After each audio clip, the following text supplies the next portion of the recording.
All right, in this video, we are going to look at the time period from about 1945 or right after the World War II all the way to, let's say, 1975. So we're looking at the Cold War, and we're looking at mostly what happened with the Cold War in the 1950s and 60s. And just as a reminder, the Cold War it goes from about 1945 to about 1991. So we're talking almost 50 years of struggle and conflict with specifically the Soviet Union, but also against communism. So just a little background information, in case you forgot from world geography or world history. Communism is an economic system. So some of the things that are characteristic of communism, you have one political party, and that is the Communist Party. You have state or government-owned property. And when I say state-owned property, that could be schools, that could be farms, it could be factories, so it's not just pieces of land. Also, the government determines the needs, so the state determines what you need. Do you need to focus on education? So let's build more schools and bump up education. Do we need to focus on military? Then let's build up our military. So the state determines the needs of the country. And then the part that probably is the most controversial, the part that Americans liked the least, is that individual rights were restricted. You did not have, religion was discouraged, there was not a free exercise of beliefs, so you had limits on individual rights. So these ideas of communism didn't go well or we didn't agree with it with the United States because we wanted to see democracy expand and we wanted to see people have free exercise of religion or have freedom of the press or freedom of speech. So this idea of communism where the state runs everything and everybody has to conform to what the government wants and what's best for the whole, we didn't care for that. And this whole mindset of going against communism is going to drive most, if not all, of our actions during the 1950s and 60s, especially. So now let's look at what happened with containing communism after World War II. And when we talk about containment, we're talking about stopping the spread of communism. We're not going to try to go into the Soviet Union and try to get rid of communism or where it already is. We just want to keep it from spreading further. That's what we mean by containment. So President Truman, after World War II, he has this idea of containment, and the whole message is that the U.S. is going to support countries that are trying to resist communism. And one example that happens in the late 1940s is going to have to do with Greece and Turkey, who had various communist rebels or communist countries trying to break in there and to start communism in those countries. So we provide economic and military aid to those two countries. And then this doctrine that led to justifying this help to Greece and Turkey is also going to be what we use to justify helping other countries later on with resisting communism. Also to go with containment is going to be the Marshall Plan. Marshall is Truman's Secretary of State, and so after World War II, you have Europe, who has gone through 6 years of war. They're facing famine. Their farm production was destroyed because of the 6 years of war, and so it looked like economic ruin in Europe. And Truman felt like people that are in economic ruin and they're miserable and desperate, they're usually the ones that go and are attracted to communism. So again, to keep that from happening, the Marshall comes up with this plan to provide aid to countries in Europe. And this also includes Germany and Italy. They learned after World War I, by punishing Germany and Italy, or Germany in particular, that didn't help out much. It actually led to the rise of the Nazi Party because of the resentment. So they said, well, we need to help all countries that have been affected by World War II, not just the Allied countries. So this does go and help all countries. This ends up being an extremely successful plan. It leads to, it actually benefits the American economy, which we always enjoy because we had a new trading partner. We had we had things that our factories can build to send to help Europe after World War II. So this ends up being widely successful, and it also leads to a quicker economic recovery for Western Europe after World War II. And then, of course, for us, it gives us stronger European allies and trading partners, and it's going to help. So the big benefit of the Marshall Plan is that it's going to give us stronger European allies and also trading partners. After World War II, in response to Cold War tensions, the United States, Canada, and 10 other Western European countries are going to create what we now know as NATO, the North Atlantic Treaty Organization. This is going to be formed in 1949, and it's going to be a pledge to defend each other in that group if one of those countries is attacked. So, for example, if the United States is attacked, then Canada and those other 10 countries are going to promise to help the United States. And this was based on the concept of collective security, that idea of if you're attacked, then I'll come and help you. So if you notice in our map, your blues are all of your NATO powers. And then, of course, the Soviet Union, in response to NATO, created the Warsaw Pact, which had European countries. So if you notice, all the red countries are the Warsaw Pact. So let's say somebody attacks Russia, then these other countries are going to help Russia against their enemy. After World War II, Germany was split up into various occupation zones. It was split between the Allied powers. So France, the United States, Great Britain, and the Soviet Union each got parts of Germany that they governed.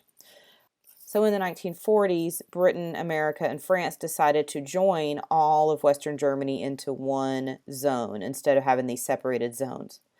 Also during this time, you have Berlin, which is in East Germany, but it's the capital of the country. So if you notice the colors on Berlin, they even split up Berlin into East Berlin, which was controlled by the Soviets, and West Berlin, that's going to be controlled by Britain, France, and the United States.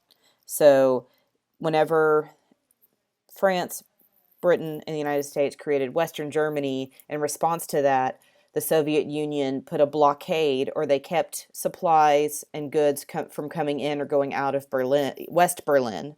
And if you notice, if we're going to do anything to help Berlin, we have to go through parts of Soviet-occupied Germany.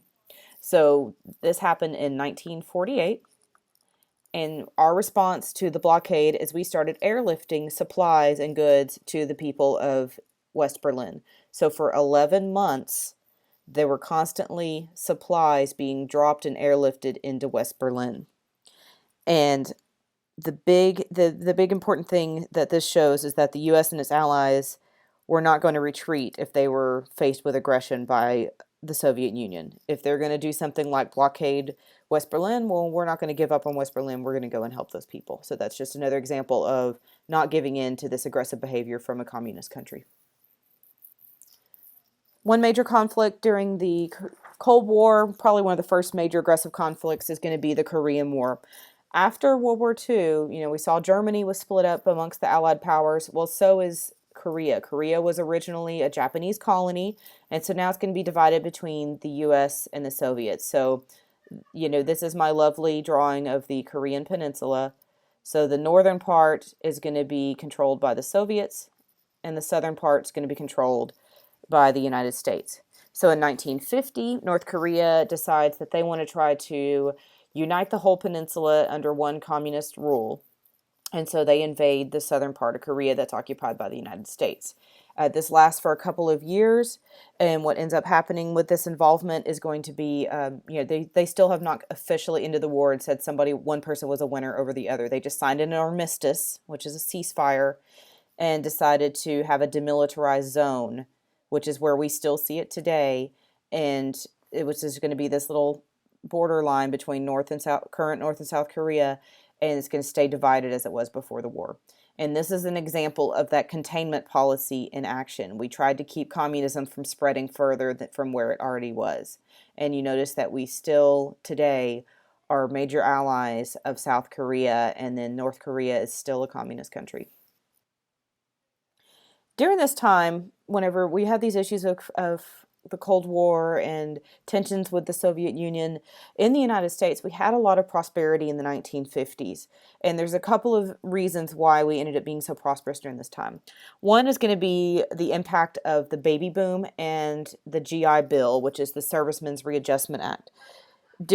From right after the war, 1946 to about 1964, there's about 75 million Americans that are born. So chances are your grandparents are baby boomers. Because you have this huge increase in people, you're going to need more housing, you're going to need more consumer goods, you're going to need more food, and so this is going to lead to those industries booming. The Servicemen's Readjustment Act is going to be something that's going to help veterans that are coming back from World War II and provide them with funds to get housing, education, and unemployment insurance. So because of this bill, you're going to see a huge increase in home ownership. You're also going to see more families wanting to move to the suburbs where they can get bigger houses for cheaper prices. So that means their property tax dollars go to suburbs, and then the urban areas lose that tax base. And this is an unintended consequence of this is going to be that the urban areas are going to end up declining in the 50s and 60s. Also, you're going to see an increase of Americans with college degrees because now you have this funding available to go to college. So due to this increase in population and support for the veterans coming home from World War II, you're going to see this contributing to the prosperity in the 1950s. Effects of this prosperity, again, you have more people, you have people coming back from war, there's going to be a high demand for consumer goods. Our gross domestic product, which is a good indicator of how our economy is doing, is going to double from 1945 to 1960. Because we need more food, because we have a population boom, you're going to have a higher demand for food, so agriculture is going to boom, and you're also going to have businesses booming to keep up with consumer demand for all these other products. Also during this time, usually after a war, you decrease your defense spending, and factories that were once creating military goods may go back to creating consumer goods. But due to the Cold War and these constant tensions of, will we have to go to war with the Soviets? Will we not? They kept defense spending high and still kept having these factories build defense goods. So that's also going to stay high, which is going to keep people employed in those industries. Also, another consequence of the Cold War, we're going to be in constant competition with the Soviet Union or the communist countries. So the best way to look at what we call the arms race and space race is kind of look at it from a timeline point of view. So we know from the end of World War II, U.S. is the sole atomic power. We have the atomic bomb. We drop it on Japan to end the war. Well, by 1949, the Soviets have developed an atomic bomb. So you're going to start seeing this back and forth of one develops something, the other one has to develop it to keep up. So then we develop a hydrogen bomb, and then the Soviets develop a hydrogen bomb. The big event that's going to impact us is going to be in 1957, and that's going to be the Soviets launching the first satellite into space. And this was just a little satellite, and it just did a little beep to let us know where it was.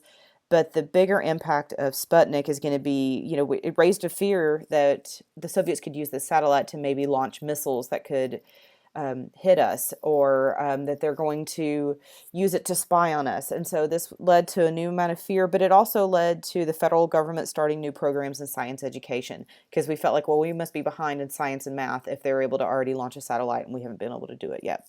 So of course the next year we launch our satellite, and then the space race kind of ends in 1969 with the U.S. landing the first man on the moon. So that ends up ending the space race. Unfortunately, the arms race keeps going, and we keep amassing nuclear weapons against each other during this time, and then it's going to lead to some other issues that we're going to see, especially in the 1960s. At home, one of the other issues was we kind of see a rise in what we saw as a Red Scare in the 1920s. It's going to happen again. We're going to have a Senator, Joseph McCarthy, who is going to claim that he knows a lot of people that live in the United States that are communist. He's going to accuse a lot of people of being communist, and he's going to be part of the House of Un-American Activities Committee. And they're going to do what we call loyalty checks, where they're going to interview people and have people testify about whether or not they're communist, or if they're trying to sell secrets to the Russians or to the Soviets. And so McCarthy ends up getting kind of shamed with all this, and a lot of his accusations don't really come up until the Verona papers that are published much later confirm a lot of the findings of this committee.